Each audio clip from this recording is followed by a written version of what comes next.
Larry P. Higgins. How you doing, buddy? The P doesn't stand for what people think it does.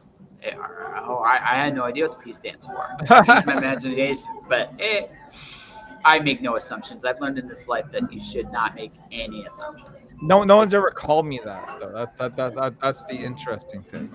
It's right there, though. I mean, it's literally like when we were talking about how to name the show, like you guess what you gave me, and it's in everything you do. I mean, I was reading your comic too, or I reviewed it.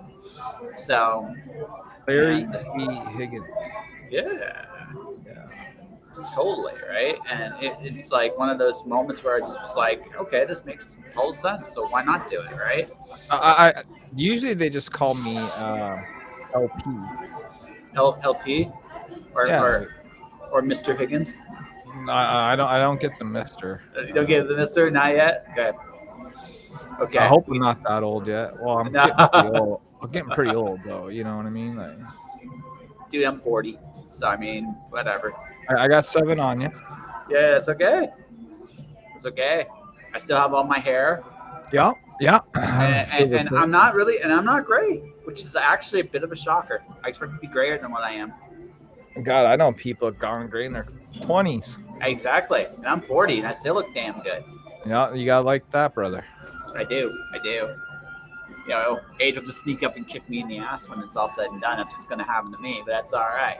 I'm good with You that. know, I'm gonna have to go right over to the Twitch channel now and follow you because I didn't seem to do that last time, and I don't know why. I don't know. Yes, for those people wondering, Mr. Nyobi here, or Larry, or Mr. Higgins, or Larry LP Higgins, or whatever you want to call him, he was talking with me when December was on the show last time, and we just hung out and had a great little chat. So I got to tell you, you sound a little low and it's a little hard to hear you. okay, let's see if I can raise it. How's that? I don't know. We'll have to go. I mean, it might just be the noise in your background, or It's probably the noise in the background because I'm in a Starbucks. I was like, this doesn't sound like the home environment. I was like, are you at a con or something? No, I'm in a cafe. How do I sound now? I can hear you a little better, I think. Okay, on a second. Bob. All right, I think. So if I sound incoherent, just tell me to come in. No, I Okay. never had a drink at Starbucks. Is it as expensive? Whoa. Whoa, what happened there? I don't know. That's you. That was totally on you. No. Like everything just all of a sudden got louder on your end. Like I can hear the music as like plain as day, and Nothing changed. I knocked. So I just turned it down. How does that sound? no, it sounds. I don't think we're gonna be able to do anything with the sound, dude. I would just No, probably we're stop not. trying now. No, not really. No. Yeah, I'm kind of in a weird. Like I said, I just moved into my place. I'm going to be trying some stuff with the streaming stuff after tomorrow, because of my freelance schedule. It's just been trying to establish myself. Probably Wednesday, Thursday, I'll actually be at the house where it's quieter, not quite quiet, but quieter. R2D2's going off. Yeah, that'd be my phone. That'd be my phone. Everything just goes off at once. I'll be dealing with that a little bit later. But anyways, it's just the way it seems to go. So hi everybody that's joined the stream. Of course, when it rains it pours. It rains it pours. Yeah, it's my phone. Yeah, no, pretty much, man. It's just the way it goes. It's one of those situations where rains it pours. Speaking of which, it's raining outside here. So what's the weather like where you're at? I'm in East Canada. It's getting, it's summer, but it's still, a little damp, a little, Yep. a little rain has been happening. Yes, that's pretty much my entire environment right now. It's raining. It's raining like heck right now, and it is what it is. I'm not looking forward. Like when I'm done with you, I get to go home and actually just chill for the rest of the day. I can't believe how much I've done this day. It's been busy. So how about you, man? Like comics your full-time thing yet, or it's part-time thing? Like what's your master plan? Master plan or what's reality? There's a difference. I have no idea what real is. I don't think anybody really does. So I just think Well, it's the what people. reality is I have a job, right? Well, that's okay. That's comic books isn't a full-time gig yet, and I don't know if it ever will truly be a full-time thing. Do you Um, want do you want it to be? well, I think it'd be great to be able to ride out the next 20 years doing this, if it's possible, right? It totally is. Maybe, and I say that because I know that the comic book industry as a whole, right, isn't as strong as it used to be back when I started collecting comic books. It's almost like a dying medium. Yes and no. Yes and no. It's changing. I think. I think if you're looking at it from the traditional standpoint of how we looked at it in the past, I agree with you. That's how I DC, look at everything. yeah, but that's not necessarily what it is. Like So what is it? And I'll see if I I, agree or not. I think there's more of a possibility for you to establish your own brand and intellectual property now than there ever was even before. I just think that I think the scale is higher now, but I also think the access might be more limited. So, like for example, like your comic, right? You have the ability to make a comic, but you also have the ability to make a T-shirt. You also have the ability to make a video game. You also have the ability to make a television, and you don't need to go through any of the gatekeepers of the industry anymore to do that. You just need to meet the right people at the right place at the right time, and suddenly you have this access you never would have imagined.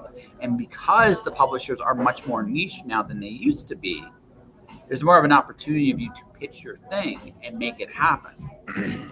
But I also think that saying all that, it's now a much more niche industry, especially DC, Marvel, Image, Boom, Dark Horse. They're still big companies, they're still prominent companies, but they don't have the same reach they once did. And so there's a trade-off there, right? I think for a very, very ambitious entrepreneur, there's actually more opportunity now than there ever was. But I think if you're looking at it from the traditional, I just want to write stuff, I want to get published and let the money come in. I think those days as we know them are done. Well, that's the only way that I like. 'Cause you asked me about the comic. Nothing beyond it, right? Let's just stick with just having a comic book in today's Okay. age. You know what I mean? Because the video games and toys and stuff, while that all sounds nice, there's a lot of factors that go with that. They're expensive. That's not Yeah. cheap stuff to make, right? So it's not just a matter of knowing the right person. You got to have the money, dude. You know what I mean? And Oh that money yeah. has to come from somewhere. Just to make a Sure. short, like 15-second animation is god awful expensive, I know I've done it. right? So, I did it for a client. I will never do that again. That cheap, ever. It's hard. It's really, so, really hard so to you, do. you know, the comic book has to be big in order to warrant these extra things. Because you can make them, but if no one's going to buy them, if no one knows about it, it doesn't matter. If no one knows about it, you are absolutely correct. I And think the you're only way they're going to know about it is by the first product succeeding to lead into the second product. not always. Not always. Sometimes you can stumble.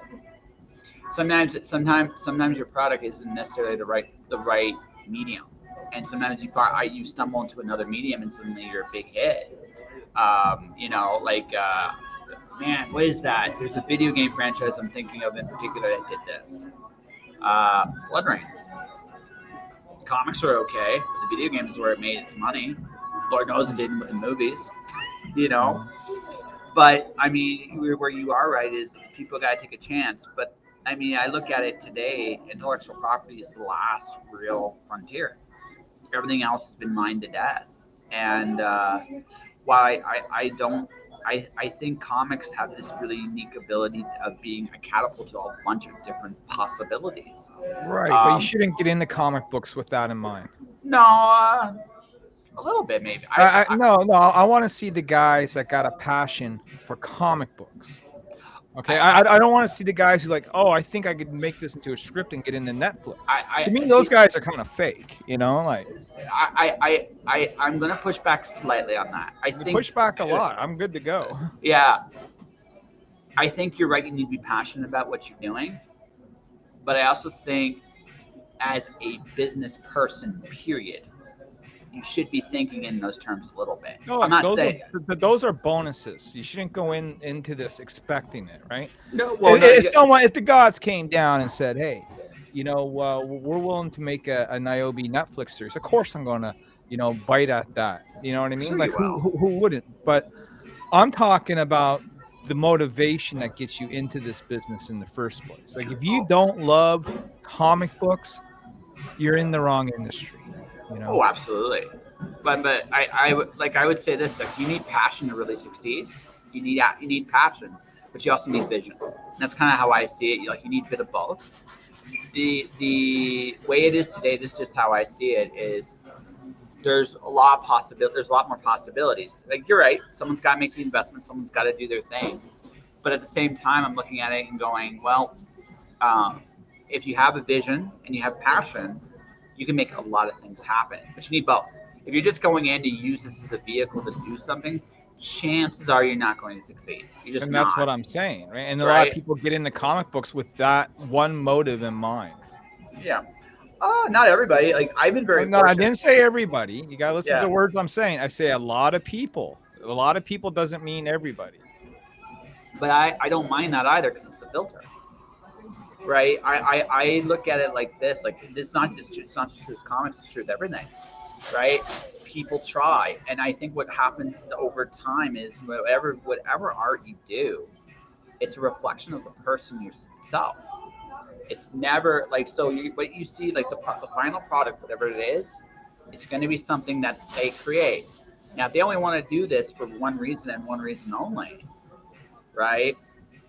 It's not going to work because what's going to happen is, if it's just about the money, then chances are they're not going to do it. Most Well, of the they're time, in when the you, wrong industry if it's about the money. I think it's any industry is that way. If you chase No, money, you never. but in comic books in particular, there's like only 7%. No, it was less than that of Mhm. all comic book campaigns on Kickstarter that do above the 6-figure mark or more. Mhm. Okay. Yep. You have a better chance, and this is for all the people out there listening. You have a better chance of striking rich on the lottery than you do on comic books. And if you still want to get into comic books after hearing that, then you might have what it takes. Yeah. It's definitely a tough business. There's no doubt about it. But like I said, where the only thing I would differ with you is vision is possible now. There's a lot more potential with Oh, it. people get too clouded by grandiose ideas without thinking about the reality of stuff. Oh, again, you need passion. You need to be able to tell the story you're telling in the medium you're telling it in. I've seen a lot of big dreamers, and I've seen a lot of big failures. You know what I mean? Oh yeah, but I've also seen a lot of big dreamers and a lot of big successes too. It goes both ways. What I'm saying is people need to take a realistic approach to what it is that they're doing. You know, a lot of people are going to invest a lot of their own money into this Absolutely. business, you know. Money, and time, and as blood, sweat, tears, Look, and some it may people not. go into debt to make their first comic book, Oh, right? absolutely. Oh no, that's a big part of that. That is almost a rite of passage with it now in some ways. I'm going to be doing it. I do novels as well. I do novels as well, and I'm probably my next 3 books are going to be all Kickstarters. I'm not expecting to make money on the first one or two I do. I'm not Oh expecting it. God, I didn't make money. And that's even if I'm still making money. I don't know really dollars to cents how much money we're actually making. But it took 8 years, Yeah. to get to the point where I'm at now. And the point where I'm at now is $20,000 Kickstarters, right? Which to me is still almost entry level, you know. It's not Solid. quite entry level, it's like maybe a step above it, but it's it's not like Lady Death numbers. It's not, Ethan Van Sciver numbers. You know what I mean? Like there's uh, a long way to go yet. But there's things you can do to help with that too in terms of business savvy. I mean, everybody's also got their limitations and their challenges too. Like I look at some of the campaigns that do like 100 grand or more, and I kind of just look at what are they doing that's different from the guys doing 3 to 10 grand. What's the Well, difference? the majority of those projects that are 100 grand or more oftentimes come from long established industry professionals who have been in the game and have had a good 20 years or so to make a name for themselves, right? Yes. Hey, you saying hi? Sinopa That is Publishing? that is Samuel L. Quinton III, super spy extraordinaire, the I, author of 47 Furious Tales and Necroholic, which is going to be launching on my stream tonight. Congratulations. So Sinopa, I hope I got that your name right. Good luck. Absolutely good luck and kick some butt. But no, like I said, there's that. I mean, I'm like I said, I'm looking at it too. Just some of the things they offer, some of the bonuses and perks. It's combinations of establishment, but it's also some degree of salesmanship too. Well, look, Brian Pulido, right? Yeah. He's the Sham Wow of comic books. You remember the Sham Wow guy? Yes. Right? He would come on and he would have like the chopper and he would have the Sham Wow and that guy could like sell ice to Eskimos sort of stuff, Absolutely. right? He had that sort of TV persona salesman type thing going on. That's what Polito has, right? Polito comes on and it's like watching the Home Shopping Network for Lady Death, Mhm. like that's hard to do. And to come off without being too fake and but also coming off as like genuine and passionate at the same time. Like, how much of, like he's got the right balance. Sometimes people try and do that and it's just about greed. Sometimes people do that and they, they're not on track with with what the product is. He's a good salesman, but he's also a legend, right? This guy's been in the business since the 90s, Oh, Chaos sure. Comics, Oh, he's I had remember that. a legacy of time. This is what I'm saying. Like these professionals have a legacy of time behind them, plus brand recognition for a lot of them because Lady Death because you bought it at comic shops, right? Oh, And then sure. you see it later on Kickstarter and you go, oh, Lady Death is back and I want that because I remember that 15, 20 years ago, and you jump in, right? Oh, And yeah. that's the that's the reason for the majority of the Lady Death success is that Lady Death is a known property that's been around for a long time. You know, you look at on the other side of the river, the Indiegogo campaigns. With the Frog book from Skyver. Again, 25 plus year DC artist veteran in the industry. That definitely You know, helps. Yeah. That so definitely helps. That definitely doesn't hurt. very rarely, and I'm not saying it doesn't happen. I'm sure there's an example out there somewhere, but very rarely does someone sort of come out of the gate and hit that mark right away. I, Oh no, it's not usually. It doesn't usually hit the mark right away. But I mean, again, it's not. But going so where I would say too, like you mentioned this, Polito's got a very authentically passionate personality that sells very well, right? And he's worked at that too for a long time, partly because of his experience, but it's also who he is. well, it's just I part of the gimmick of the whole thing, right? but I think it's also a part of who he is for real. The best sales usually come from a genuine place of some kind, because otherwise people just like you say, you hear fake. You hear it when it's just about one thing and one thing only. There are a couple people in the industry. When I hear them sell their stuff, I just go, because I can just hear how unauthentic they are. And when I hear it, it turns me off, right? Ironically, I mean, I think I think the best examples I've learned of that stuff like that is ironically pro wrestling, because that is the ultimate form of marketing and sales. My Well, favorite. comic books and pro wrestling relate quite a bit. Absolutely. There isn't an analogy I can't pull from pro wrestling, and use it, in comic books Oh, somehow. totally, totally. But my favorite salesman of all time was Macho Man Randy Savage. He was great Yeah, at it. rest in peace, brother. You know what I Yeah, mean? yeah. But the thing about him was he believed it. You Well, can he tell. lived the gimmick, right? A lot of these guys, can't separate, the gimmick from reality. But Macho Man, he kind of lived that gimmick a bit, just like the way sort Sure. of not to the point of like Ric Flair, but I mean Ric Flair really, sort of lives the Oh, gimmick. geez. Flair, yeah, but that was why.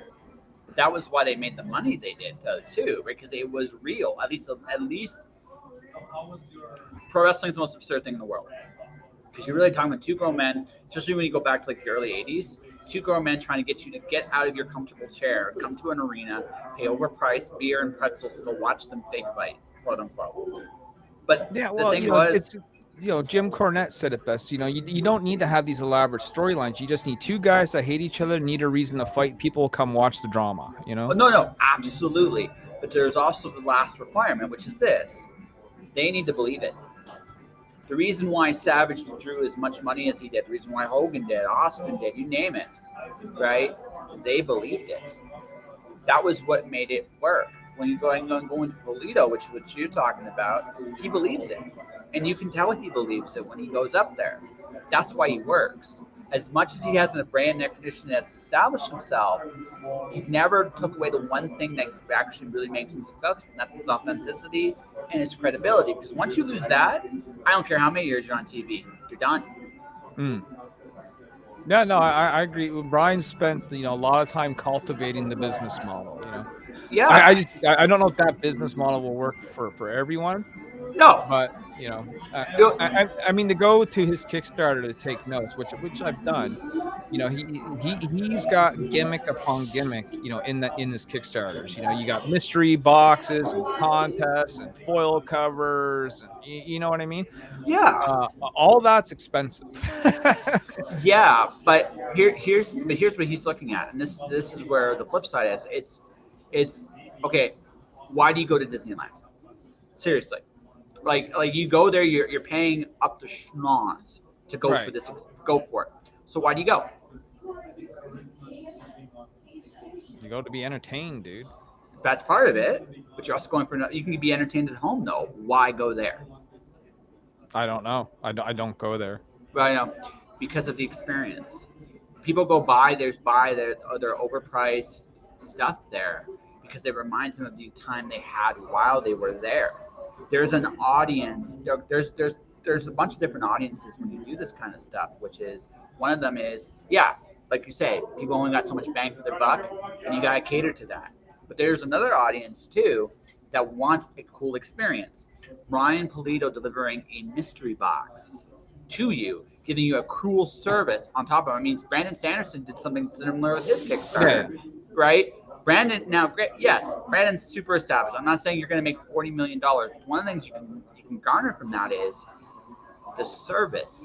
Yeah, but my point is you need money to make money. And in order to make these mystery boxes, you have to have the money. So I wouldn't be like a first-time creator and start offering this stuff, right?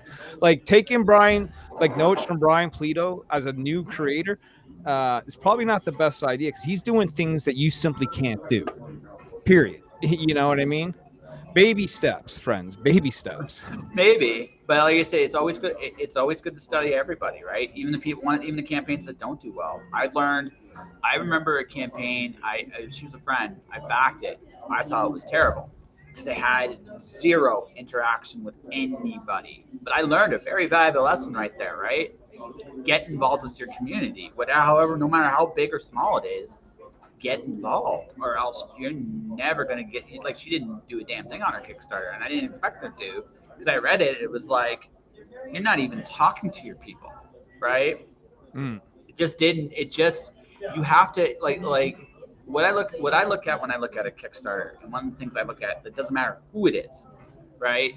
How involved are the creatives in their communities?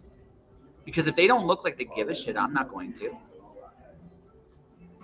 Yeah. Makes sense, right?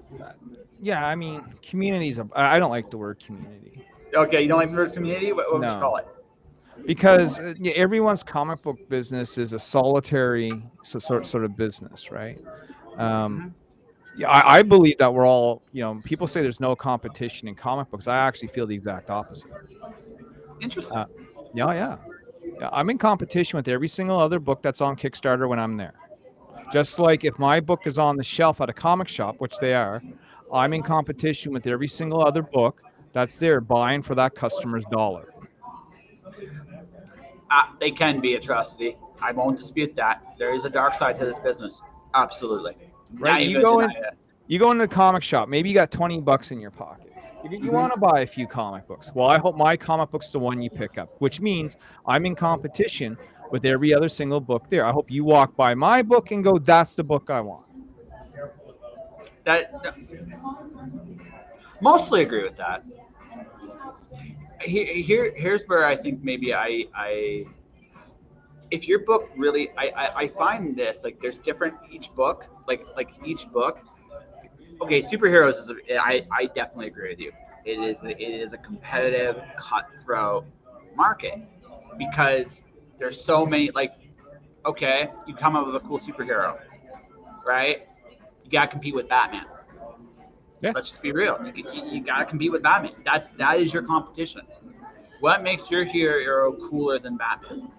Well, it's not just Batman, it's everything else that's available. You go to Kickstarter and you're perusing through Kickstarter and you're looking to back a book. You're like, you know what? I think I can back a book this week. Let's see what's interesting. And you scroll past Nyobi, or you scroll past, Max is here in the chat. You scroll past Mary Machine Gun or Sinopa Publishing or whoever, Yeah. Oh, absolutely. As much as someone would love to be able to back everything they like, that's not always possible, right? Maybe you only can get At a young one age. book, right? And so I want to be the one book you get. You know what I mean? Well, okay. Well, for somewhat, I mostly agree. Again, like I said, I mostly agree, but sometimes it depends too. If I'm looking, for example, for an epic fantasy young adult book, Mm-hmm. you might not be in competition at all. You don't even have a chance, right? Well, And I say it like that because, and again, I'm not taking away. I think your book's great, by the way, and did a nice review of it. But that doesn't mean I'm always. Sometimes when I go to read a book, I'm looking for a very particular thing. sure. Right.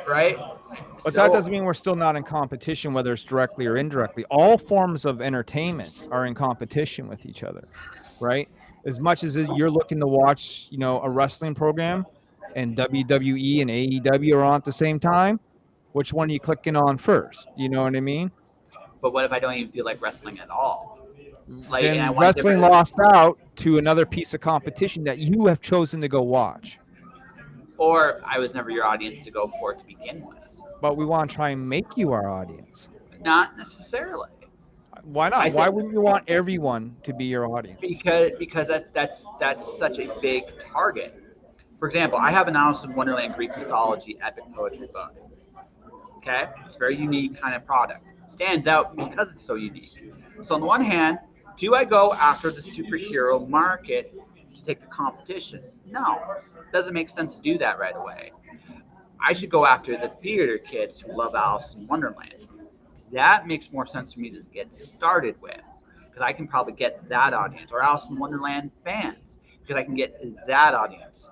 I want to go after the What established about people that audience. just like a good story and it doesn't matter the genre? I find most people choose though. Most people already have kind of made their choices. What you're trying to what I think this is just me. I think everybody has their niches of what they like and what they don't like.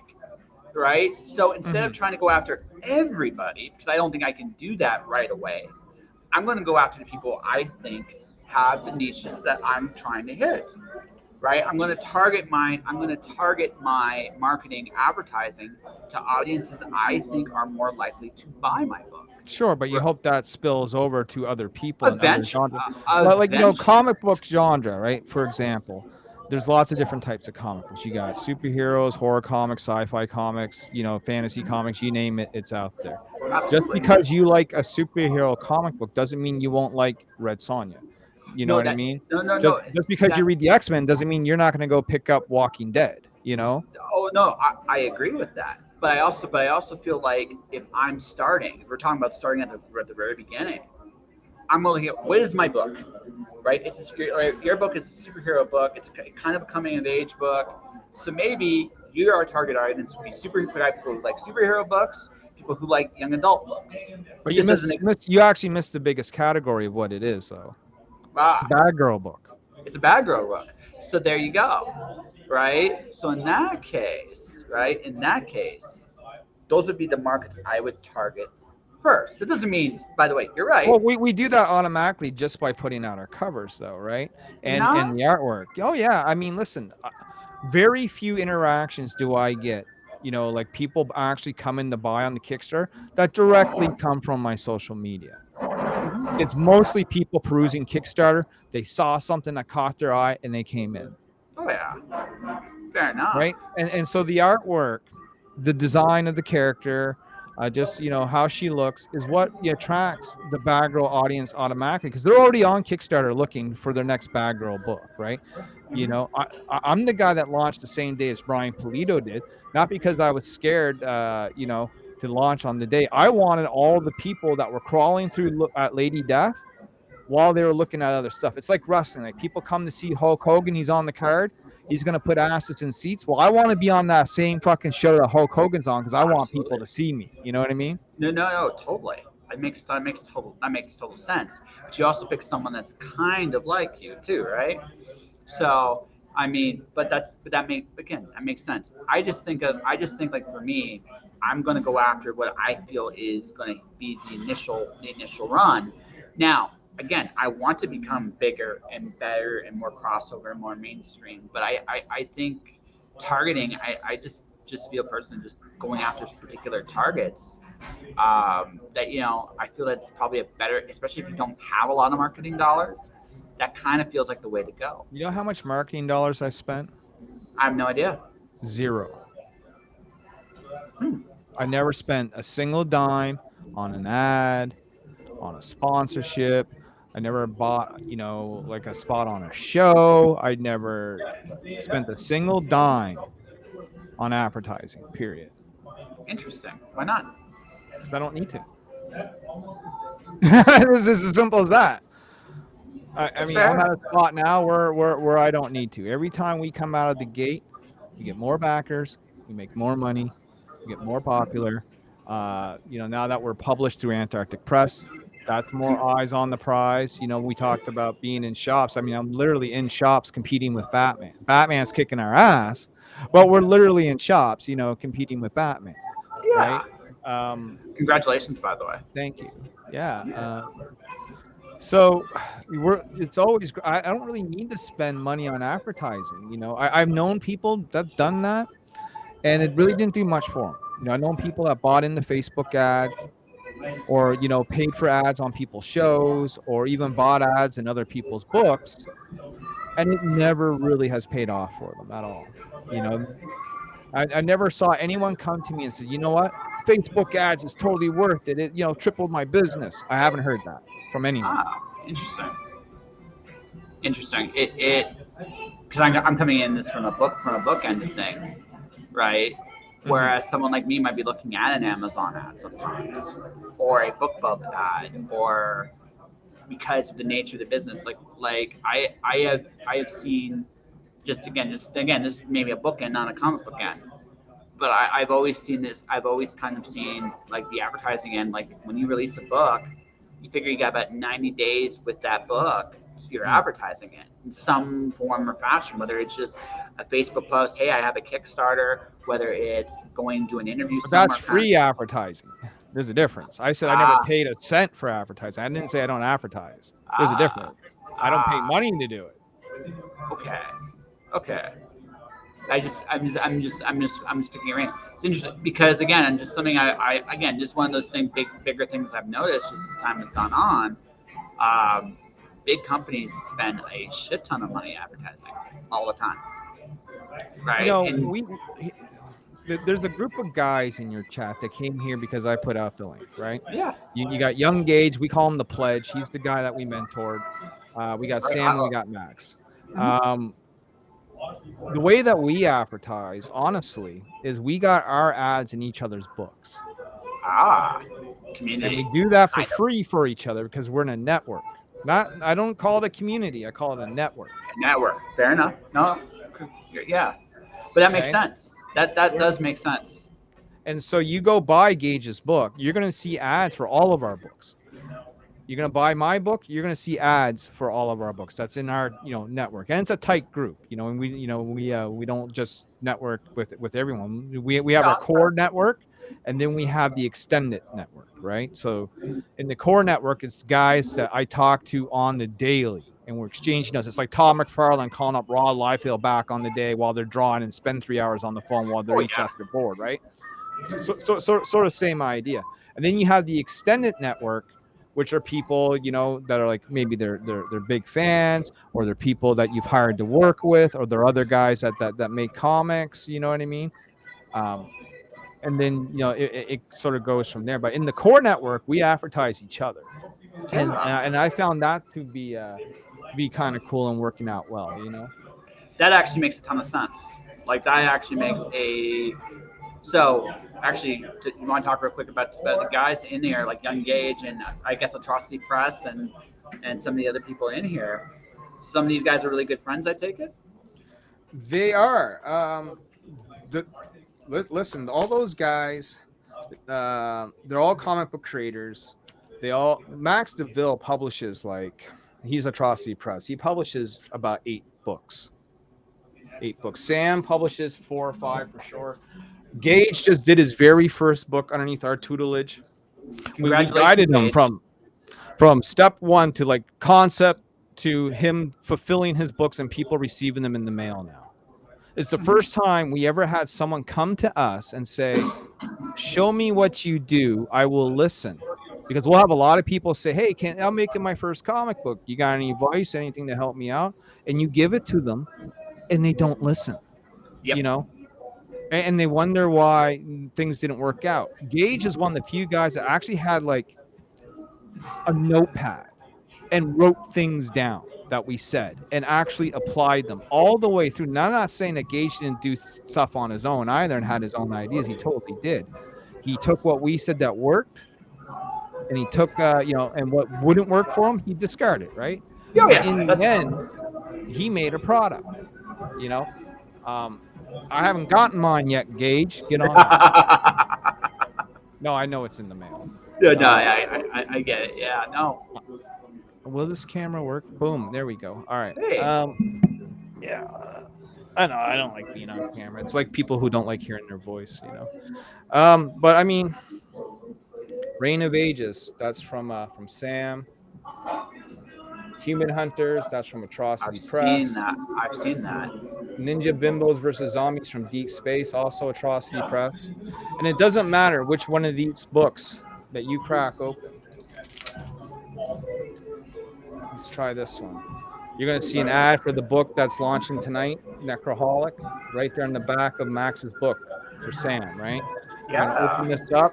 You're going to see ad for our buddy Pete, who's an artist. You know what I mean? You're going to see Nyobi and Mary Machine Gun. Nice. And if you open up a Nyobi book, you'll see them. You're going to see them. You know? And we're not part of the same company, or anything like that.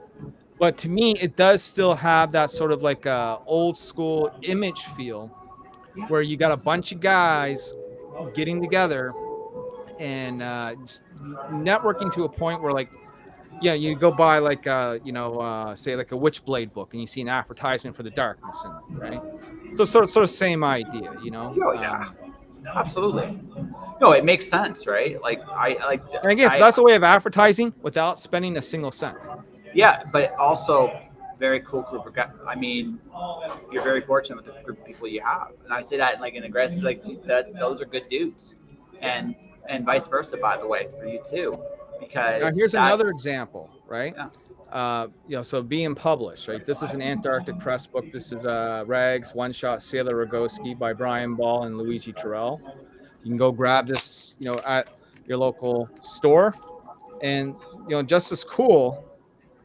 Anyone that buys this book at the comic shop is still getting a Nyobi ad right there. Yeah.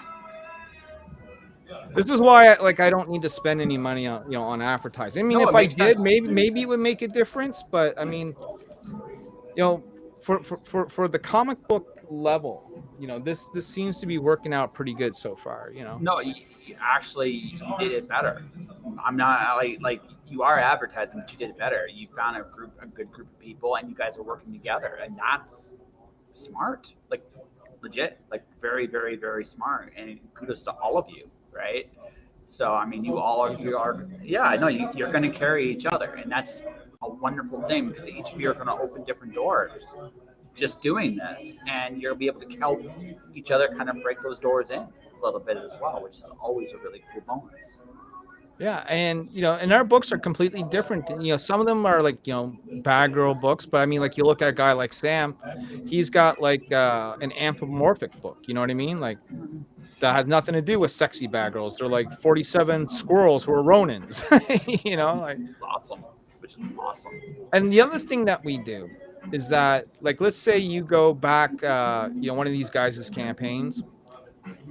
We'll put each other's books in there as digital rewards that you get as stretch goals or Yeah. freebies. So, right? So you go back, Nyobi, you're getting Mary Machine Gun 1. You're getting, like Raining the Ages 1 or 47 Furious Tales. As digital, you get to check out these guys' work. And then maybe the next time they run a campaign or you see their book somewhere, maybe you're going to go pick it up. You know what I mean? Because you like them No, digitally. totally makes sense. I've done that with Russell Nolte, one of his novel series. I actually put one of my novels in as a bonus because Yeah. it just makes sense, right? And I'm going to do the same thing too. When I get to my first novel campaign, I'll be going to like a bunch of my buddies. Go, hey, you want to give out a digital book in the campaign because it makes sense, and why not? Well, it's a And win-win for both people, right? I mean, yeah, you're getting extra, as the creator, you're getting extra content for your campaign that might entice someone. And for the guy giving up the book, obviously you're getting a little bit extra exposure. You know what I mean?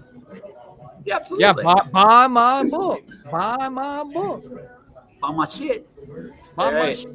Yeah, it's buy my shit. Yeah, that's right. That's it, So brother. no, yeah, no. So I got a question then. Like, what was the book that made you fall in love with the industry?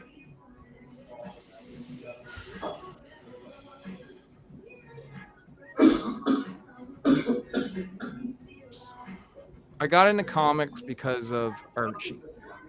Okay. But I'm talking like, you're 6 or 7, 8 years old. You see it in the supermarket, you sort of pick it up.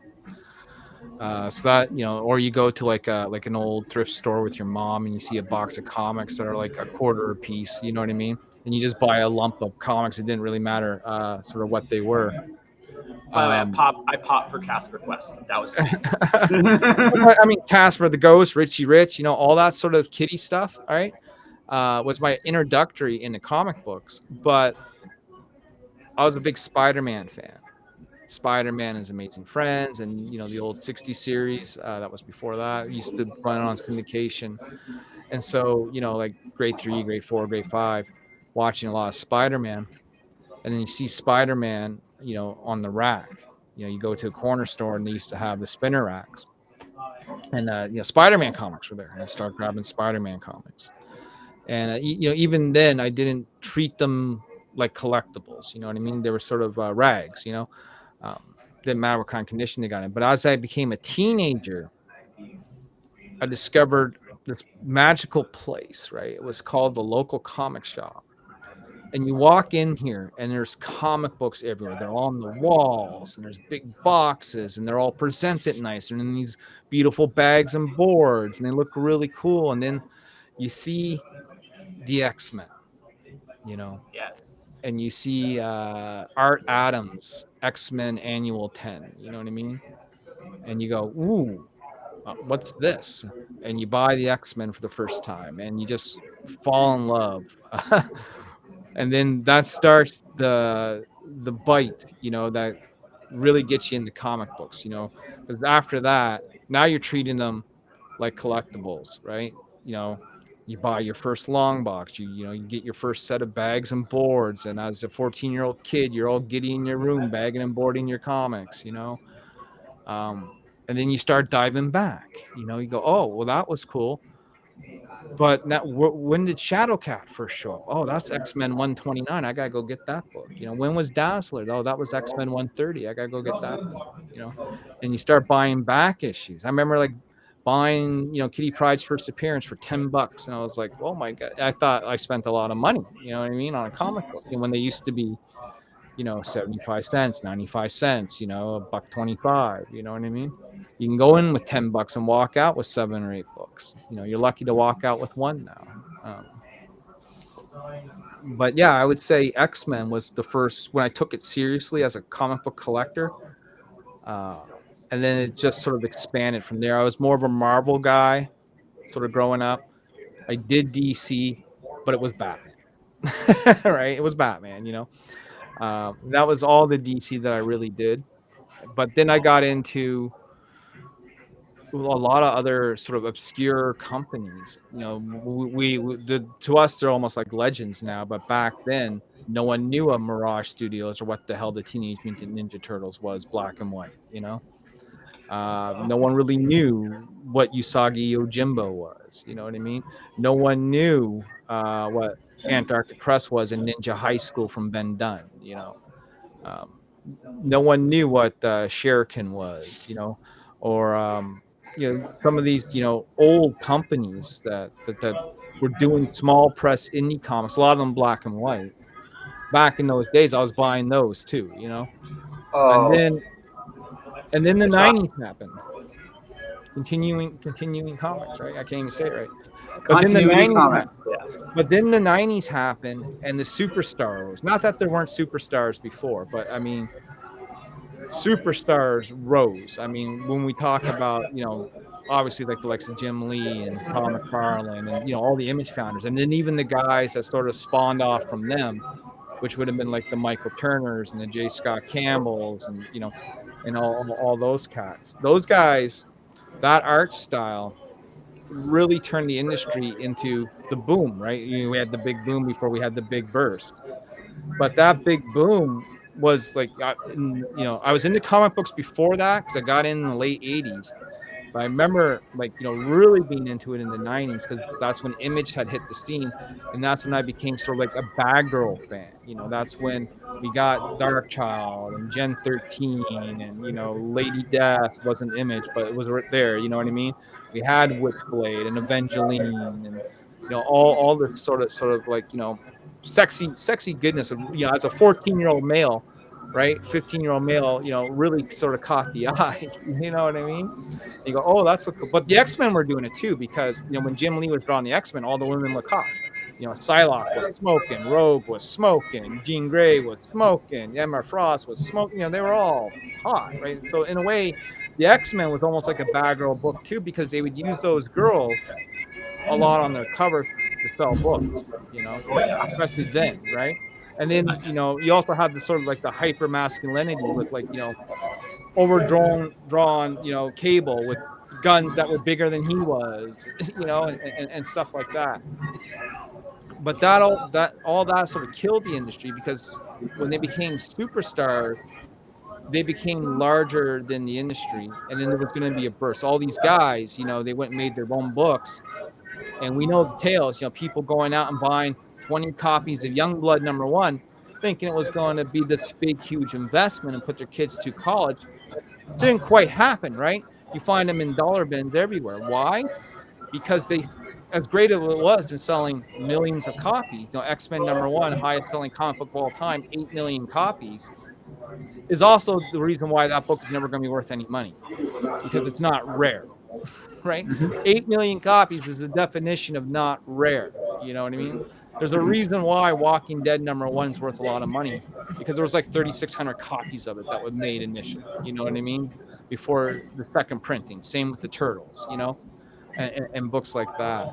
And so that killed the industry. And we're still, to this day, trying to recover from that. I mean, we're never going to be back in the day. Not that I see, where an X-Men book is ever going to do 8 million copies again. You know what I mean? Books are lucky. Like books like Batman, which is probably the highest selling sort of mainstream comic there is lucky to do 100,000 copies, which is 10% of what it should be doing as Batman. Well, so there's a lot of reasons for that, but I want to answer Atrocity 2 things here. So Atrocity, look up Japanese Spider-Man. Just do it. Oh, we've seen it. Yeah, just awesome. In continuity comics, I love them, but yes, they were not. They were not. That was the one problem. They were never. There was no continuity because it never came out on time.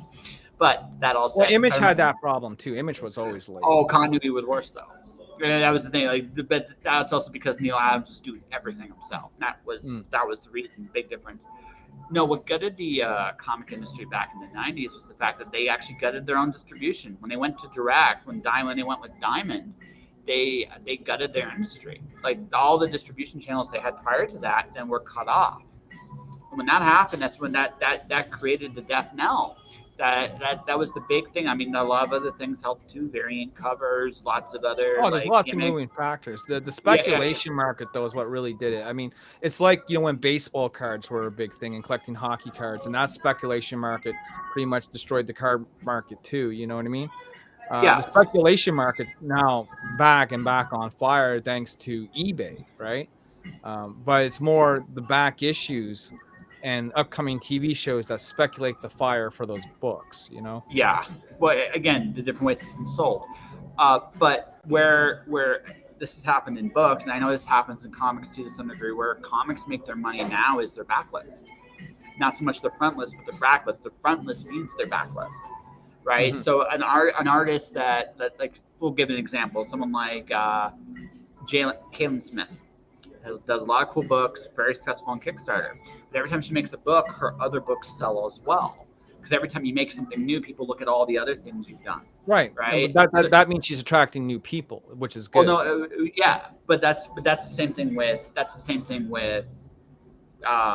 comics in general. Is it's not just like the regular issues don't do, like you said, some night you're lucky you do 100,000 copies, but where they really make their money is their trades, right? The reason why, for example, manga is doing better than comics right now is because their trades are cheaper. I can get a lot more bang for my buck for $20 than I can going to a Right. comic.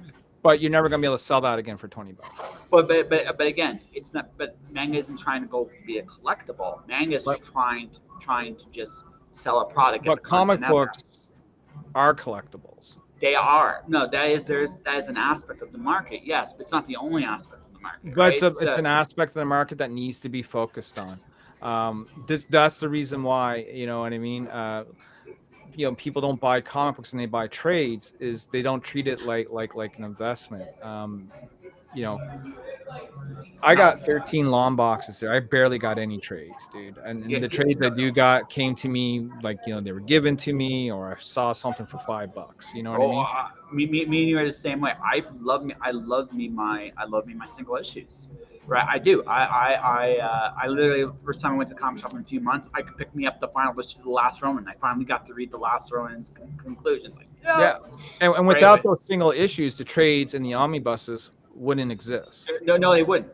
But what's happened is, again, this is just where the industry's evolved a little bit at least, is right. There is a huge glut of content. So, but the demand. The one thing about storytelling is the demand for content is practically infinite. It's not quite, but it's practically infinite. But so people that guide the stuff going forward will look backward as well. It does kill collectability, but that's where a lot of creators do make their money, is those trades.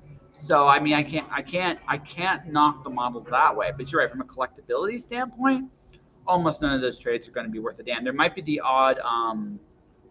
DC did like an absolute. I think they're called absolute editions. If it's an original story, but at that point, it's not a trade though. It's a graphic novel, right? Well, but there's also the absolute editions, like those really rare. Like DC made these like really like enhanced special edition for a few of their books, and those are worth some money because they're not. But barring that, no, trades are not worth anything. And that was the appeal of collecting comic books to a lot of people growing up, though, was the investment aspect of it. You know what I mean? A lot of people did it as a long-term investment. They weren't just, you know, because eBay wasn't a thing back then. Now a lot of people buy comic books, not even so much to read anymore, but for the quick flip, right? Yep. Oh yeah, sure. That's definitely true. I buy them for the story primarily. I still enjoy them. But I mean, I've accidentally hit some gold mines too. Like you talking about Ninja Turtles, I hit the new like run.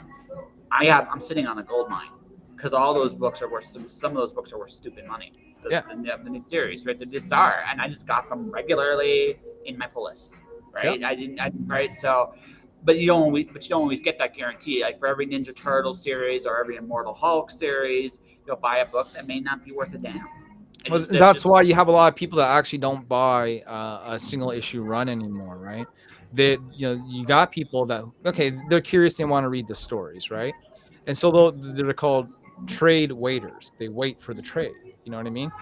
By waiting for the trade, though, you're hurting the industry, because if you're not buying the floppies, then the books aren't selling, and then the trade may not get made. You know what I mean? But I think that's also a failure of the comic company themselves, because you have that audience there that just waits for the trade. You should cater to them to some degree. I'll give you an example. Do you know a comic they canceled that I don't think they should have? Unbeatable Squirrel Girl. Why? Because yes, in the comic shop, Squirrel Girl only sold X amount of books, but in Scholastic, in the book, like the book club stuff, it was their number one selling book. Yeah, but again, so Scholastic and manga sort of go hand in hand that way. Again, because kids are not looking at comic books as investments, so they don't buy them. Okay, Yeah. kids like I find like I'm so glad my 8-year-old nephew is actually a collector. He likes to collect things. You know what I mean? Manga is more like the National Enquirer in the sense where it's very disposable. Yes. You know. Which Um, which is a throwback to the original comics, the original dime right. novels, Right. right? But kids will look at a comic book and they see something that's a dated model, That's something that's in my dad's room. You know what I mean? Mm-hmm. It's kind of the mentality that they have. Mm-hmm. And they don't even think about what's in dad's room might actually put them through college. You know what I mean? Um, but they want that entertainment. I mean, even if comic books took a manga like format, they wouldn't do as well, because the Japanese just have something on us that that American storytelling has never been able to figure out.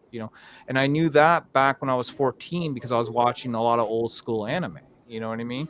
And the anime stories were better than anything you would see on American television, like as far Mm-hmm. as animation went, with the odd exception. I remember watching like the Minion Tank Police and Bubblegum Crisis and Ghost in the Shell and Ghost is really Appleseed. good. You know Ghost what and I Appleseed mean? are really good. Record of the Lotus War, anything that was out in the late 80s and early 90s. Burn Up W, Slayer. I've probably seen it all. You know what I mean? Gunbuster. And My manga has a style, which is basically anime, that really attracts the eye, you know. Um, and because Netflix became a thing and Crunchyroll became a thing, more kids now are used to seeing anime than they are anything else. And so they gravitate to manga because that's what they're so used to seeing. That's part of it, but also you look at like cartoons like Avatar. Sure. For Avatar, you look at Teen Titans. There's a lot of cartoons that have definitely an anime influence in their stuff. But also the one thing the Japanese never did that the Americans did is they never gutted their own markets. We did. Like one of the big reasons comics are in this situation is we killed all our distribution, right? And when Diamond took over, and so that's one of the biggest differences. Japan's never ever messed with that. Their sales aren't what they were in their golden era, but their sales are still strong, and they don't mess with the golden goose sales. Like they realize, like if we touch this shit, we'll lose money, so they don't do that. Yeah, it'd be cool to be able to go to your local, store, supermarket, and be able to buy comic books. I Yeah, get what you're saying. That that's how. absolutely needs to happen. But even if that was the case, I don't think kids would buy them right now because they're going to look at a $4.99, $5.99 price tag for a 20-page book and not want to buy it. But at the same time, would it have been $4.99, $5.99 had it still been in the shelf? Oh yeah, That's the everything's other. got awful expensive. Of course it would. You know what I mean? I see. I'm not fully sure about that because if you have the glut of sales, one of the reasons why they were 75, 85, 95 cents, $1.25 was you had the sales to back it up. I'm not saying there wouldn't have been a price increase, I There don't think it would were fit. price increases even then, though. I No, remember like sure. Oh, every few months, sure. holy shit, it's gone up by a quarter. What the fuck? You But know what I mean? I don't think it'd be at $3, $4, $5 right now either. I think probably it'd still be at three, right? And that's just I that's just me. yeah. That's my thought on that, right? No, just with the price of paper and shortages and inflation and all that sort of stuff, there'd be no. I would think differently on that. Maybe, maybe, but it's just like again, it's one of those things where accessibility, right? You look Hmm. at what the Archie. I mean, hell, Archie's still in the supermarket. They do the same thing the manga does. But they're in But a different format. They're not comic books. They're digests. There's a difference, right? They're smaller. They fit on the shelf nicer. They can sit right by the National Enquirer. They're not going to get wrecked, as a floppy would get bent and beat up. That's why newsstand edition floppies are worth more than a direct market edition, because newsstand floppies would take a lot more abuse because everyone would maul them on the rack. You know what I mean? oh, absolutely, absolutely. No, it's just like I said. It's interesting to see where the industry has evolved. But like that's why, like what I'm looking at is you can see, like I said, the backlist is huge, not just in like everywhere, not just in manga, but in comics too. It's just like so. Will I do? I think a floppy will ever hit break 100,000 sales again on a regular basis? Some might. I don't think. I think the million book sales are done by and large, right? There might be one or two left in the run, but that'll be it. Um, you know, but I do think comics, and this is where we're going back full circle, where comics is Sure. an This evolving is why we're thing. having this discussion. I said that, will I be around in 20 years? I don't know. You know what I mean? Like, Yeah, but it's an evolving industry because it's not about there's it's not just that 100,000 sales in the direct market anymore. It is about the trade. It is about some of the other ways you can sell it, right? There's more than one way. There's more than one way to skin the cat. In one way, you're right. Money is a big part of that. But the other part of it, though, is too is that it's about looking at the different ways you can skin that cat, right? You coming up with a digest version of Nyobi, for example. It's possible you could do something like that. You oh coming yeah. up with right, or you coming up with a trade. You coming up like look at with a manga-sized edition of your book. Like when I'm looking at this from my novel standpoint. I want to do dime novels again because I think dime novels are really they're quick, they're simple reads, and people get a good content. I think people would pay decent money for a good entertaining romp. But I think as a dime novel, I don't necessarily want to make the giant here, a friend of mine's book. Yeah. Nice, right? That's a Solid. decent That's sized solid, book. right? Yeah. Yeah. Yeah. That's solid, right? So that's a solid book. It's really easy read, and it's for your cost. It's cheap. And again, I'm speaking as a novelist here, but even as a comic book guy, I'm looking at that too. It's like, okay, what formats are selling, and why are they selling the way they're selling? Where can I sell them? I think in those terms See, my because brain works differently. My brain goes, how can I steer people back to yeah. I don't this? necessarily yeah, but I think you can. I think there's a I think it kind of goes both ways. There's always like as you point out, there is a collectability aspect of it, right? But if you want to talk about being pragmatic for a second, and you want to talk about the pragmatic side, there's a bunch of other ways to present the product that weren't available back in 20 years ago. Right. But here's the problem. If I just wanted to read books and not collect them for any sort of value, I would never buy them. That's fair. And why? Because I can go online and read them for free. If I want to read every single Marvel comic book right now for free, I could. Yeah, but it doesn't feel the same, man. And I'm getting the material. I'm getting the oh content. no, Right? but it doesn't feel like again, me and you come from the same era. There's something about reading that comic physically. Again, it doesn't. You can't quite do it digitally. It doesn't have the same Right. tactile feel. But if we Right? want to attract new readers, what are new readers doing? They're reading a lot on digital, right? Oh, They're so reading on their absolutely. tablets, their phones, whatever. You know what I mean? And what do kids like today? They like things that are free. You know what I mean? Like, Yeah, yes and yes. No, they will pay. Anybody will pay for something they really, really believe in. It's still true today as it was back in the day. But this goes back to what I'm saying now, right? Finding that format that's presentable to that audience, right? Right? If you're going after kids that want to read those, well, what are they reading? They're reading manga. Why? You get so much more bang for your buck. and it's an experience. Again, manga still sells. Why? Because of the format. Digests still sell. Why? Because of the format. Trades still sell. Why? Because of the format. Right? And those are, again, we're talking about the pragmatic point of view, right? Yes, there is a collectability market to it. Absolutely. But there's still people that just want to experience a great story. And what's the best way to do that today? Right? And the fact, and that's why I said at the very beginning, the comic industry is evolving. I don't think Right? the comic book industry is just going to go to making graphic novels and trades. So I don't think you're ever going to see that. No, I don't either. Which means that people have to buy the single issues. But I think it's going to be a little bit more like, I do see it more like an album. I could see an album concept though. Like for example, let's say from a collectability standpoint, you love the number one issue, you love it, but maybe what you do is you bank the number one. If enough people like the number one, you make the trade. Right? I could see that. Right? I definitely could see that. I do. Number one issues have lost their appeal. If you're Marvel, yes. If you're everywhere else, not always. No, I mean, like buying an Image number one is probably still a good investment, just in case it becomes the next Walking Dead. Or a Boom or a Dark Horse. That again, that comes part with the speculation market. Oh, sure, absolutely. That's somewhat. You're right. Marvel's rebooted so many times that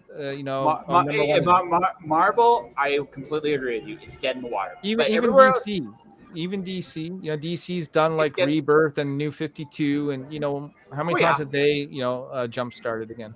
And they do that for a reason, though. They do that because they want to give people an easy jumping on point. It's easy to go, oh, I can jump on Batman New 52 number one, then I can jump in on Batman 796 because.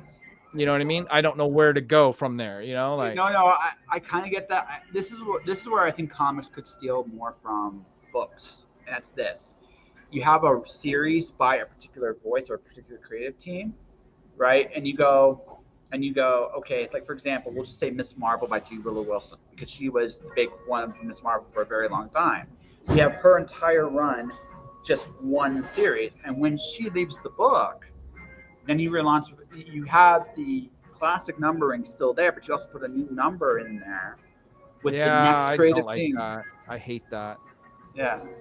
I mean, they did that on Exciting Comics. They have the legacy number and then the new volume number, and I'm like, why not just leave the legacy number in? You know, Spider-Man did that. There was like two numbers. It was like number 26, and then it said like number 512. And I'm like, what the hell is this? You know? But like I said, you gotta have it. But like I said, this is me like building the creator up too to some degree, right? Because every time a creative team leaves, it's also a jumping off point. It's also an opportunity to get people to jump on too, right? Because you have a new team coming in and a new voice. So you kind of get a little bit of both. If someone wants to leave a book. Let's say I've read 200 issues of Unbeatable Squirrel Girl. I'm not saying I don't think there is 200. Is there 200 issues? No. I'm just giving this an example here, right? I might want a break. So when the next creative team comes, I might say, you know what, I'm out for a while, right? And then if I want to come back at some point, right? Well, I don't necessarily come back for that creative team, but I come back for the next creative team. Right? There's our natural breakpoints you can do with those voices. That part of what Marvel does, I actually agree with. But I think because of what you're doing there, you're not just building the property up, you're building the creative team up, and I think that's just good business for everybody involved, not right, but that's how I would do it. That's not necessarily what's done everywhere. I mean, you can look at like DC doesn't do that, right? Boom does. Well, Boom kind of does that. And Image kind of does that with the books that do have those kind of legacy runs. But when you get right down to it, like that's. Well, Image is one of the few comics that still has comics that, like, Spawn has never renumbered. Savage Dragon has never renumbered. Savage Dragon's still done by the same guy, which I think is badass. Yeah. I mean, I hope to be that. Like if I can just do like you asked me, where do I see this in 20 years? If I could just be Eric Larson and do my one comic and get something from that, that's all I need. You know what I mean? Like. Yeah, Eric Larson or that Jeff Smith with Bone or some yeah, someone was a legacy character or Sergio Aragonis the Gru Wanderer because that's what Yeah, yeah, that Gru. was amazing. Gru's Gru's great. amazing. Right? Gru's Yeah, great, right? So, yeah. but I mean, you just I get it. No, I totally get it. I just think that like I said, like you said, going back to the very beginning of our conversation, this is an evolving business. It's no longer. I think the best and worst thing about it is the days of your comics just coming from the comic shop. Well, there's ways to save it though, right? I mean, you know, get more distribution. That's one way. A lower price point is another way. You know, um, maybe when you run a movie, like an Avengers movie, maybe you should give out comics at that movie to people who are seeing Avengers for the very first time that might want to go deeper down the rabbit hole. You know, they didn't do that, which blew my mind. You know what I You know, mean? one of the biggest blunders I saw. Remember when Supergirl, the television show, was actually a real hit, Yeah. especially in the first season. DC did not have a Supergirl comic, and and I remember the comic shop here I'm in town with. They just died a little inside every time because they got it every week. And said someone would come in and ask for Supergirl, and I have nothing to give them. Nothing. There's no trades at the time. Nothing. No new story. Nothing. It killed them on the inside just a little bit every time because it's like you have a license. We have a license to print money here. You're not taking it, and I don't understand. And that's. I mean, that's part of it too. I think the comics had don't. I think comic companies have lost their ability to reach new audiences. That is a Well, big. they've also limit their audience though because a lot of these companies are biased in a political sense, so they alienate any sort of conservative reader that may be out there with you know, by basically being progressive pamphlets. Okay, when you read Birthright, you know, I did a story on abortion, which is a social and political issue. Yeah. But if you, I don't think you read the second one, but I haven't when read. you I haven't read. I didn't read it for the purpose of the review. I just did the first issue for the review. Right. right. So there's a second issue that ties up that story. But when you're done reading it, it should be like classic X-Men where you go, oh, he gave me a lot to think about, Oh but yeah. he didn't preach to me one way or the other. You know what I mean? Oh, He just absolutely. presented an issue that's socially relevant, but it didn't come across as like, you have to think the way I think because I wrote the book. You know what I mean? And that's been lost in storytelling. So actually this is an advertising thing that they've adopted, unfortunately. So when you advertise, like when you do like ad copy, like writing ad copy, the very first thing you do is you divide your audience to who's going to buy it and who's not going to buy it. And then you try to be persuasive to that argument. When what you're talking about is what comics have done is they divided a portion of their audience and then tried to persuade what was left. And Well, that's what they kind of try to do is expand their audience, right? Because generally speaking, you know, and obviously there's always been all types of people that bought comics, but generally speaking, especially in the days that we were talking about, you know, going back to the 90s and stuff, it was a lot of males, right? A demographic probably between the age of 12 to 40, you know? oh yeah. Um, and so what the comic book company said was, we want, you know, more people, we want a more diverse audience reading our books, so we're going to make more diverse books. And they went so heavy on that that a lot of old school comic book readers who were keeping the industry alive left. They stopped buying comic books. This is why they're not selling great, because the guys who were buying aren't buying anymore. And you know where they are buying? It's not that they left comic books. They just left buying mainstream comic books. They now buy on crowdfunders. And that's where, you know, I say, when someone asks me about the comic book industry, I said, you know, because like you, yeah, it's dead in one way and it's thriving in another, because it's thriving crowdfunding wise. Absolutely. And that's where the Renaissance is. Because so where I see the industry going, honestly, I've said this on a Facebook board somewhere, it's decentralized. I don't think that's entirely a bad thing. What that means is there's still going to be the big companies, DC, Marvel, Boom, Image, Dark Horse, and some form of fashion, Anarchic Press from the other companies out there. They're always going to be around, but their audience, their portion of the audience pie is getting small. Is getting smaller. It'll But get to that's a because certain. they did it to Oh, themselves. I'm not arguing with you. right? I don't disagree with you, but what I'm saying is, what's happened now is it's created all kinds of opportunities for everybody else Sure. because okay, guy like you, Nyobi, right? You tell an old school style story, and not just you. There's lots of other creatives Yeah. out there that are doing that and are succeeding and doing very well, right? You're hitting 20K a book, which is impressive considering that it's just one book. That's really good, right? Right? It's one issue, No. right? Well, I've been doing. No, I don't. I have more than one issue, dude. No. I know. I'm saying per campaign. But what you're Right. Yeah. talking about, right? Right? No, you have way more than one issue. But we'll get into that when we get there. But We got 18 minutes.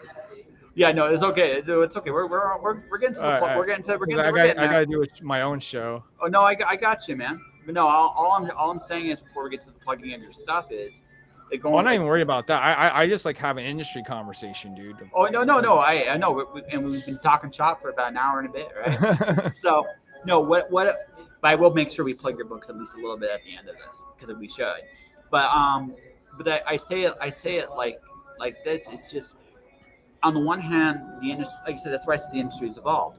The big companies have spewed away a lot of different stories they used to tell.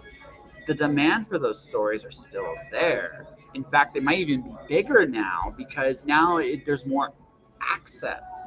I can go to a crowdfund. Kickstarter has been a big publisher for comics for years, but when the pandemic hit, it really exposed just how much so this is. So now, I think from a mainstream comic book, I'm buying like 5 books. That's it. Most of the rest of my buys are Kickstarters. Yeah, I'm the same way. Yeah. I get like one Marvel book, and that's X-Men Legends, and that's because it's old X-Men stories. You know what I mean? Yeah. Well, they're new X-Men stories, but they're set in an earlier time. Yeah. And it's by old school writers like Chris Claremont and Larry Hama. You know what I mean? Walter Oh, and Louise absolutely. Simonson. You know, like so that's the only Marvel book I get. I don't get any DC. Mostly I get Antarctic Press and Dynamite. Nice. No, so from DC, I got a couple buddies of mine working there. I'm getting one of their books. I'm a Green Lantern guy. I've always been a Green Lantern guy, so that's my other one. And then it's Ninja Turtles, and then some Image books, and that's it. Yeah, Like I that's did it. buy all the Last Ronins. I got all 5 of those. Yeah, no, I enjoy I'm enjoying Ninja Turtles. Like it's a fun run, and you know what? It hits me in the nostalgia feels, and I'm good with that. You know what I mean? Yeah. No, Turtles rock, man. I'm like I said, I remember buying black and white Mirage Studio Turtles before they were saying cowabunga and eating pizza, brother. You know what I Oh mean? yeah, oh yeah, and in there it's got a bit of that because Eastman's still part of that book, but it's different, and I don't mind it. It's actually fun, and all of which to say, it's just like I said, I'm really excited for the industry, and I've been very fortunate in the last little bit because I got to meet people like you, December, Rob Sure, yeah. Multari, Mark Park, because again, it's You a know, different world. the mainstream's failure right now is our gain, and Yeah, absolutely. you know, And they're it's not like I want them to fail, but hey, you know what? If you're gonna keep, doing what you're doing, and no matter what your fans are telling you, you don't care, and you're gonna keep pushing the way you're pushing, and you're just driving more people to us. All right. yeah, that's it. Hey, like I said, there's all kinds of cool little like niches out there, and there's all kinds of cool stories out there, like yours and others. Well, here's the other thing that's going on, though. Using me as the example, and there's so many others, is that these books that you're seeing on Kickstarter are actually ending up on shelves now. Yes. Right? Oh no, Scout Comics absolutely. has produced some Kickstarter books. Antarctic Press has produced some Kickstarter books. IDW is looking into, getting, some, actual creator-owned content as opposed to just licensed, sort of content. So you're seeing it. You know what I mean? Second Sight Publishing, is another one. So we're slowly starting to invade the direct market, even though I wish it was a bigger market, obviously. But we're, not now, you can go into the comic shop and get my story. You know what I mean? Which is like the 14-year-old me is screaming inside. Who That's would have ever awesome. thought that be possible, right? Let alone having my own comic. Who would ever thought, I'd be with, Antarctic Press, a company whose books I read when I was 14. Like it's So full circle, right? so Larry, congrats. Oh no, yeah, No, no, no, no, no, thank no. you. I mean, like, dream come trues, man. You never, Yeah, never no, bro, underestimate that. it is totally mind blowing, bro. I Yeah. mean, they're a small company. No one's getting rich, but it's a start. You know what I mean? And it's it's out there, and for better or for worse, you know, maybe 5 years down the road, some other 15, 16-year-old kid is digging through a back issue bin and comes across it. You know what I mean? Like the way I came across so much cool stuff. Y'all know it. We all have it. My favorite like old like run I discovered far too late. That was really awesome back in the day. Well, more recently it was Spy Boy by Peter David. That was really good, and I do not know why they did not advertise that better. But Atrocity mentioned earlier, continuity comics, man. I love me Armor. I love me Megalith. Those are badass books, right? There's all kinds of these cool little gems out there. There's like Zen Intergalactic Ninja, which is also a really, really fun book. I've had the chance to meet him. Bill Ma's his Naira Yeah, X stuff is super fun. The old Vampirella stuff is yeah. amazing when you find it, right? So there's all kinds of these like gems out there that are just like treasures and are just waiting to be discovered. And that's the thing, right? They'll be out there. And also, like from this era, it's going to be the Kickstarter books that people are going to remember from it, not anything from the big companies so much, but from every like books like yours. Like I said, Rob, I mentioned some of the other Well, people well, I'll here. tell you this. They're already big on the secondary market, Mm-hmm. right? Like you can search Nyobi on eBay, and there are people selling, Nyobi comic books on eBay. They were flipping our Paul Green covers for $150 a pop, a cover we charged $20 for on Kickstarter.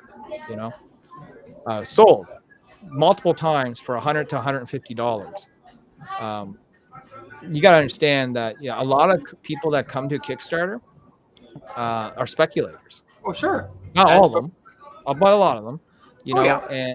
And we cater to that. We know that, right? Mhm. Absolutely. That's why I do 13 variant covers with people from Zenoscope and Dynamite, and lots of people who work with Lady Death. We grab these guys because they have a following, right? And you hope that, hey, if Paul Green's fans come over and they just want his cover, that's fine. Even if they never read it, hey, we're fine. You bought the book. You enjoy the cover, cool. But obviously the hope is you read what's inside, you like it, and then you come back for more. You know what I mean? Absolutely. I mean Right? If you flip that's it, that's okay. I'll just outflip Flipper because I've done that a few times too. oh sure. No, I mean that's part of the game too. I mean it has its good points and its bad points, but I mean hey, there's an audience for it. There always has been.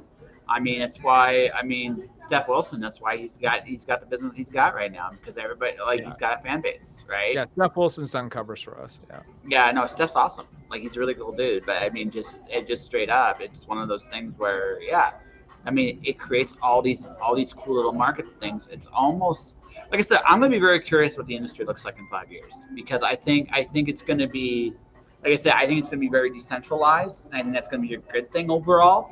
But it's gonna be a different metric of how you measure success. I think in the business, and I mean, it's still possible to get ridiculous money. I mean, just look at Nick Patera's Axmer. He's got 200 grand. Zing Zin's his series does incredibly well. He got himself a movie deal. I mean, Yeah. it's these things aren't outside the realm of possibility anymore for someone just on a crowdfunding site. I think that's really Well, really not cool. just that. I mean, even if you're with a small company, you can catch the eye of somebody. Ben Dunn's, Warrior Nun is a Netflix series. That's an Yeah, Antarctic press book. You know what I mean? Like, yeah, absolutely. Like that's the thing, right? It's we're in an era where again, content is like the one thing about comics, stories, all of it, all this stuff.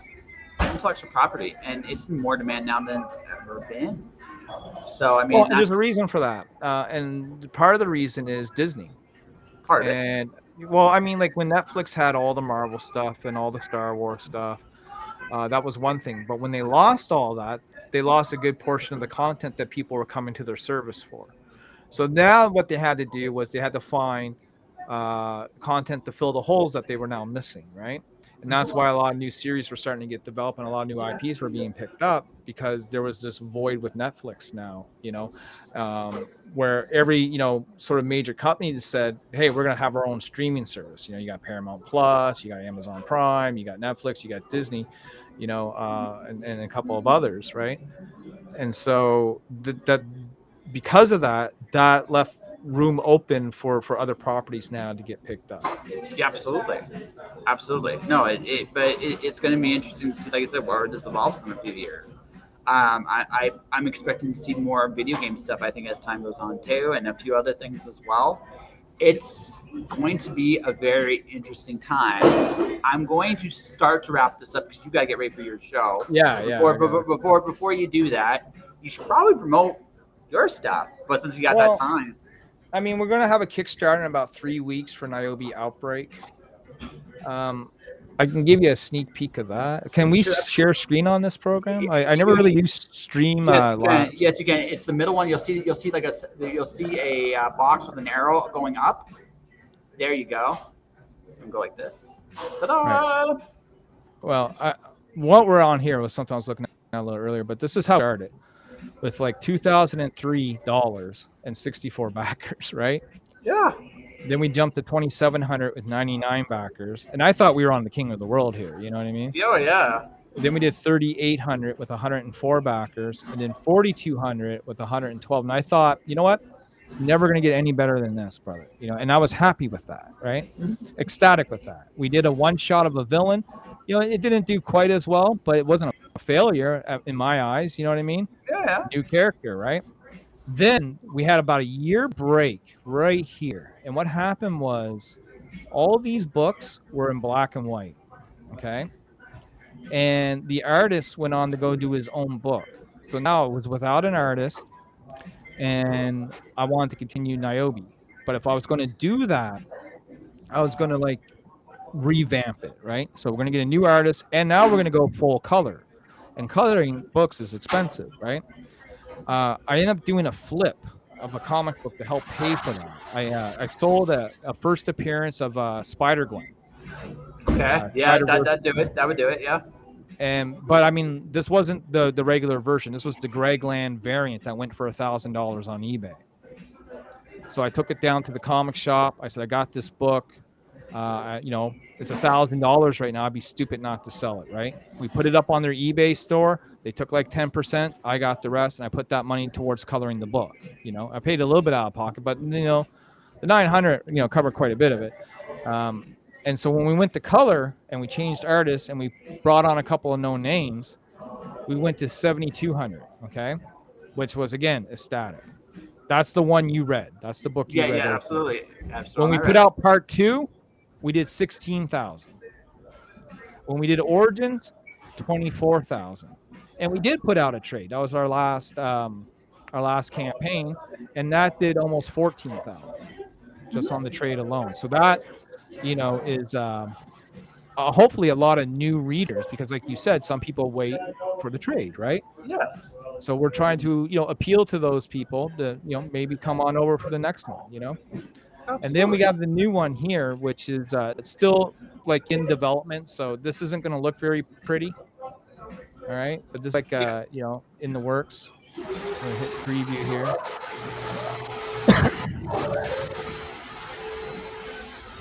So that's Paul Green and Ula Moss. It'll probably be a different title image. That's kind of like a placeholder, but it's fine. Starting to build it. You know what I mean? And we have a variety of covers here by a variety of different artists. Their names are all at the top here. I could go through each one, but I'd be here forever. Yep. But there might be names you recognize. Maybe there's some names that you don't. You know what I mean? So far, I'm 3 out of 4 I've recognized. Make that 4 out of 5. I know Sean. Keith Garvey. He's a Zenoscope. He's a Zenoscope guy. Okay, yeah, I don't know him, but yeah, that's really cool. Don't know them. He's another Zenoscope sort of dynamite guy. Mark May. Yeah, I do know Mark. This is Atrocity Press artist right here, who's in the chat. I do know Fernando. I am aware of Fernando. Yes. Don't know Greg Bo. Oh, he's awesome. Yeah, I He's see he's that. the guy to look out for. Yeah, Chris I'm familiar with. I know Paul Green. Yeah, I know Paul Green. And then this isn't colored yet. This is being colored right now, but this is Ben Dunn, the head of Antarctic Press, more or less. Nice. I like And that.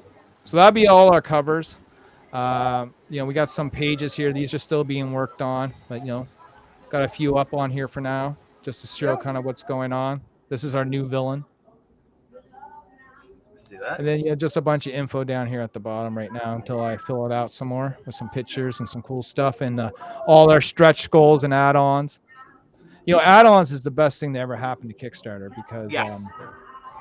like you said, you could be new and then you're going to go back and, buy the books you missed. Maybe you jumped on Nyobi and you never read Nyobi before. So you're going to go back and maybe you're going to add on Birthright 1 and 2 and you're going to add on Origins, you know what I mean?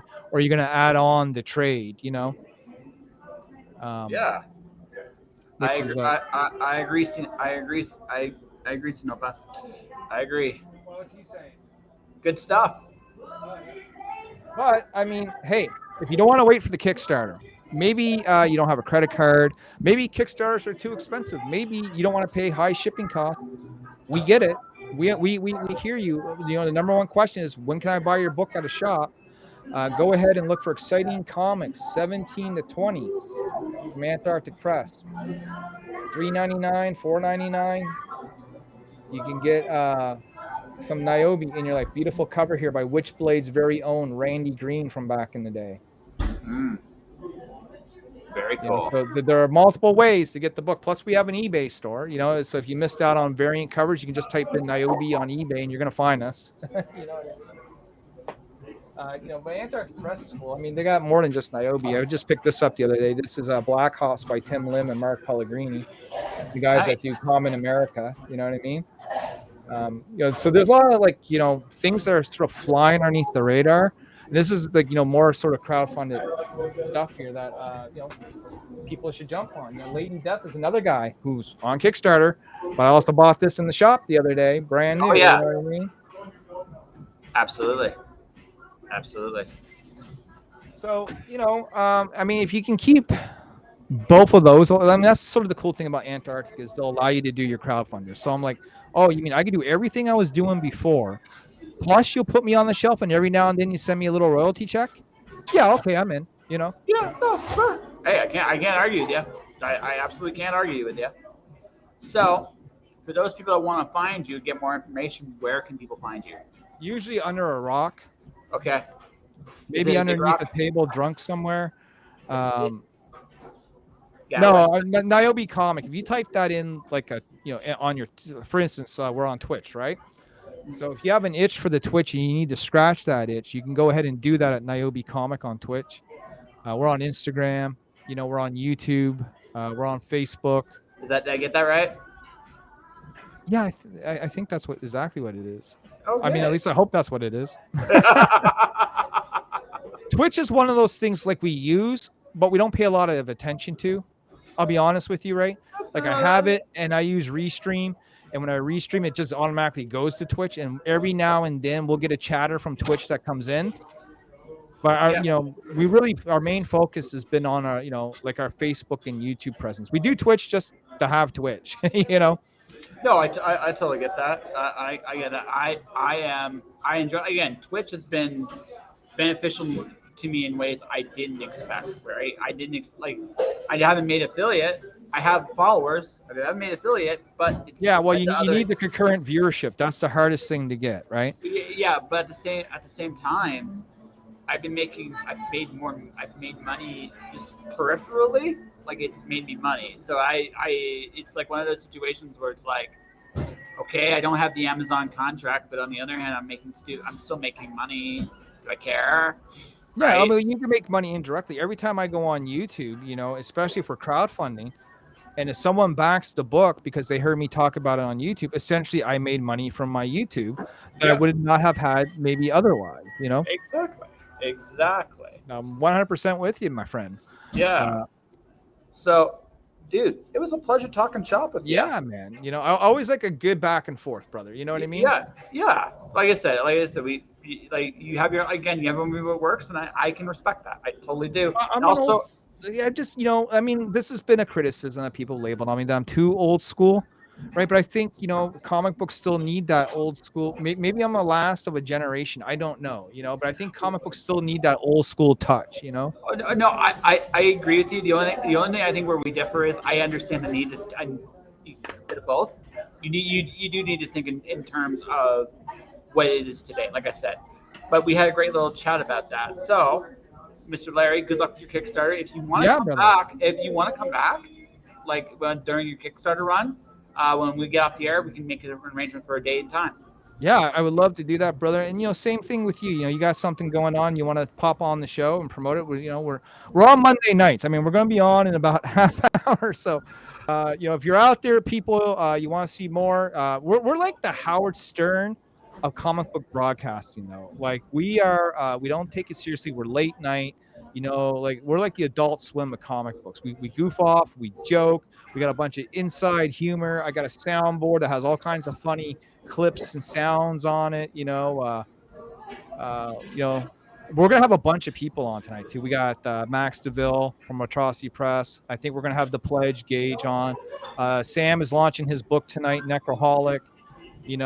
There's a couple of guys, other creators that I just met for the very first time on another guy's show yesterday. That we're talking about coming on the show tonight. So we can easily fill the 10-man. I think tonight. You know what I mean? Fair enough. So that sounds really cool. So guys, if you're watching, listening, go to Larry's show. If you are listening to the show, check the links in the descriptions below. You can get access to it Monday night. All right. Yeah. Let's get this rolling so you can get ready for your show. I do advertising services for creatives. If you have a book or a product, or even just yourself for branding purposes, I can make words, pictures, audio, and video to help build your content up. Currently, as well, I am part of a Kickstarter. I have. What are you on, brother? I am on this right here. It's part-time comics, right? I have a short story and an illustration in it. It's a mini comic based on Magic the Gathering and the comics of Springfield. I have a story for the Magic the Gathering side and an illustration. Oh, dude, you're gonna make this a half-hour longer show.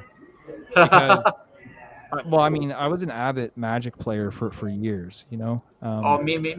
So tell you what, when you come back in a few weeks, we'll talk about it. Sure. Fair enough. We'll do it then. I mean, I don't play anymore. I'm more of like a legacy guy now. But I mean, I got a bunch of decks from back in the day. Once in a while, I'll get together with a couple of boys. We'll have a couple of beer and just sit around and play some old school Magic. But I used to do the Friday Night Magic back when Ravnica was a thing. You know what I mean? So I'm a big Ravnica's my all-time favorite set. So it's my all-time favorite set. So we'll definitely we'll cut this short now because you got a show to get ready for. Right. But next time we come on, we'll talk. My all-time favorite set. I love Nizzit. I'm a Nizzit guy at heart. So we'll have that conversation. Well, I always like the angelic idea of making angel decks and stuff, but I got more angels. No, there's some damn cool angels out there, man. Remember Slivers? Shit. Yes. Man. I remember. All right, brother. All right. Anyways, everybody watching, this is my Kickstarter. If you want to support the Kickstarter, we are very close to being funded. A few days left. We're like under less than $400 to go. You want to put in a little thing. And like I said, it's my first Kickstarter I'm a part of, so definitely support it. And that will do it for this episode of Just Joshing. Tomorrow is my 800th episid. It's going to be a wild ride. Congratulations, man. Thank you. Thank you very much. I'm going to be doing a special drink and draw with a bunch of really cool people. And like I said, support Larry's Kickstarter. I'm sure we'll get Larry to come back. For all watching, listening, thank you for watching. Thank you for listening. Stay inspired. Keep shining in the dark. And I'll see you guys next time. Beautiful, brother. I'll talk to you on the flip.